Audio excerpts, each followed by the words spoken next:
Okay, a little bit more about the in-car architecture. I would like to stress, although I said it before, you don't have to do it this way, it's up to you.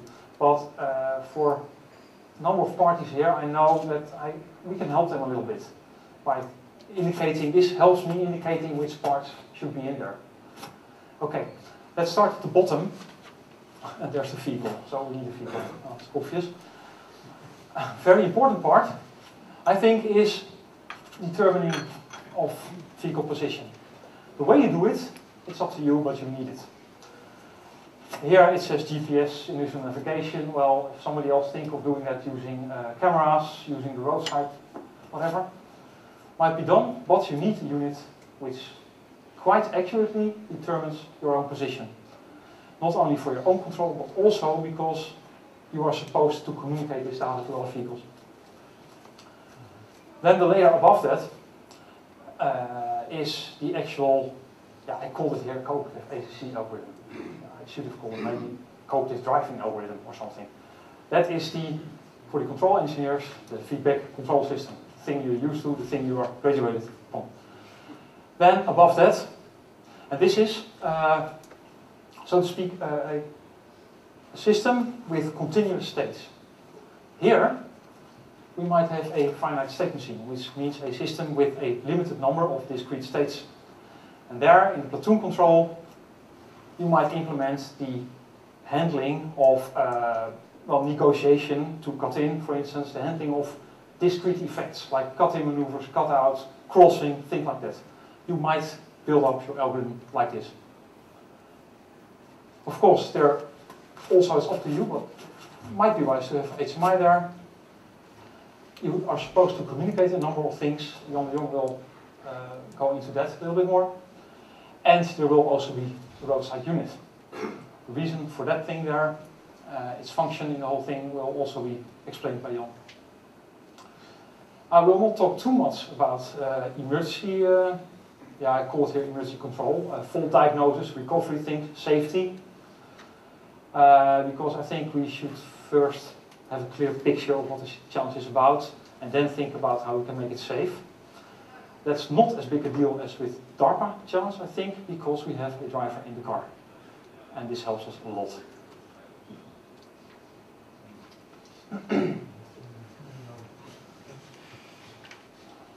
Okay. Well, I think I already told this a little bit. On one level, we have the continuous controller doing the mitigation of disturbances. The level above, we have the controller that handles discrete events. The result is a hybrid dynamic system. No, skip this. A little bit more about the controller. What can you think of? Well, we found in literature lots of cooperative driving algorithms, longitudinal driving algorithms, with lots of communication flows. I think this covers about everything, and there is something to say for every one of them. They all have their advantages and disadvantages. So actually we cannot make a choice there, and you should make a choice, and we will just be supporting any choice you make. So this means that we set up a communication system that supports any communication flow you would like. Except maybe the mini platoon. This is quite a complicated one, but okay. I talked about, this is one slide, really technical. Those of you not interested, just digest your food or something. What is important in longitudinal control is string stability. And string stability means the attenuation of downstream disturbances. So, if you have a disturbance, a vehicle cutting in, which is disturbance in distance, or a vehicle playing with its speed, or whatever, or making a brake action, or whatever, then you can theoretically easily see what happens with the disturbance this introduces in the system. And you can also see that with most current ACC systems, nowadays commercially available, they increase the distance error. So if I would have a string of Mercedes S-classes with all ACC behind me, that's very nice. I can just make this unstable. By playing with my throttle pedal, the whole thing will become unstable and people will, in the end, collide. I will skip the right part. So what happens is this. This is a string of vehicles, top view, rear view. And the frontmost vehicle will just play with its throttle and or brake pedal in order to introduce disturbances. They are not big, but as you can see, upstream it becomes worse. Up till the point that a vehicle collides. Or, more likely, that it comes to a full stop. Then it has to accelerate again. This takes some time, and there you have your traffic jam. So this is one of the reasons, not the only one, by the way, but it's one of the reasons for decreased throughput.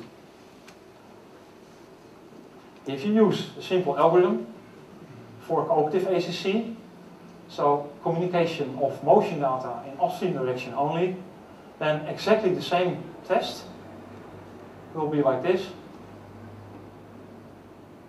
which is almost too boring to show, because not much will happen.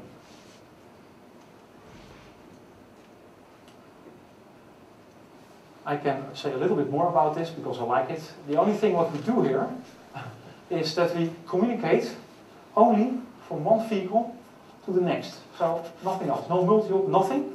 One vehicle communicates to the next. And what does it communicate? Only one thing, acceleration.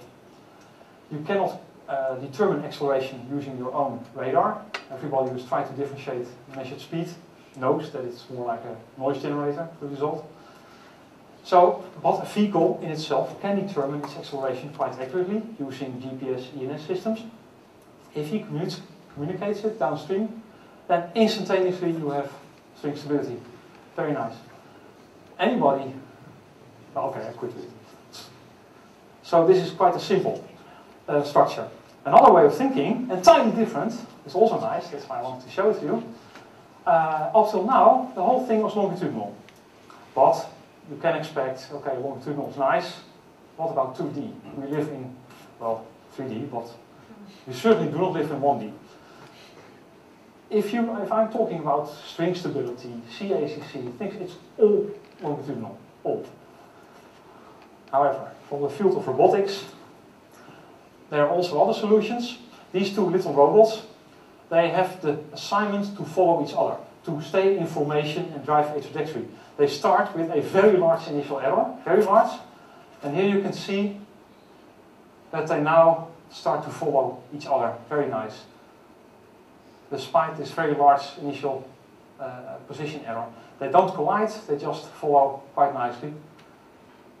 Apart from the fact that it's just a simple setup, and the robots itself aren't really perfect, but okay. And then we have some divine intervention, I think. It takes too long.